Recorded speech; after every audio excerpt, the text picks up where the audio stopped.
Ketua Umum Palang Merah Indonesia, PMI, terpilih di Musyawarah Nasional, Munas, ke-12, Jusuf Kalla, JK, melaporkan politikus senior Partai Golkar, Agung Laksono ke polisi.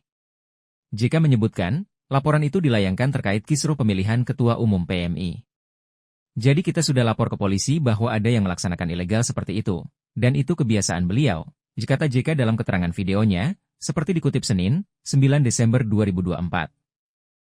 JK mengatakan, upaya Agung Laksono untuk merebut kursi Ketua Umum PMI merupakan tindakan ilegal dan melawan hukum. Dia juga menyorot Agung Laksono memang kerap membuat isu, termasuk di internal Golkar, itu ilegal, dan pengkhianatan dan kedua itu kebiasaan Pak Agung Laksono dia pecah Golkar dia bikin tanding Kosgoro, itu memang hobinya, tapi itu kita harus kita lawan karena berbahaya bagi kemanusiaan, kata JK. Mantan Presiden ke-10 dan ke-12 RI itu menegaskan PMI hanya ada satu di Indonesia.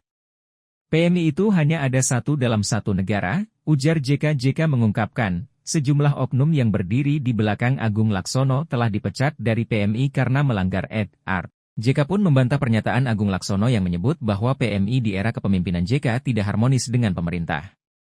Siapa bilang, tadi berapa menteri yang bicara? Kalau tidak harmonis tidak ada menteri yang datang. Jadi semua menteri yang terkait, Menteri Sosial, Menteri Kesehatan kita undang, kata dia. Itu memang hobinya, tapi itu kita harus lawan karena dia berbahaya untuk kemanusiaan. Dan PMI hanya ada boleh satu dalam suatu negara, tidak boleh dua. Jadi kita sudah lapor ke polisi.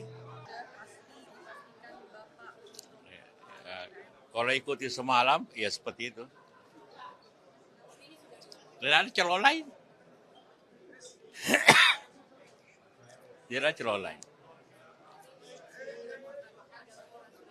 Ya, saya lapor ke polisi bahwa ada tindakan ilegal dan melawan hukum. Karena tidak boleh begitu. Hanya beberapa orang di situ, itu pun sudah dipecat. Kayak semua kita sudah pecat karena melanggar ADART. Ya. Iya, antara lain. Ya, ini ilegal. Siapa bilang? Tadi berapa menteri bicara? Nah, kalau menteri tidak ada yang datang. Semua menteri yang ada bidangnya ke sosial, kesehatan, kita undang semua. Jangan lupa subscribe ya.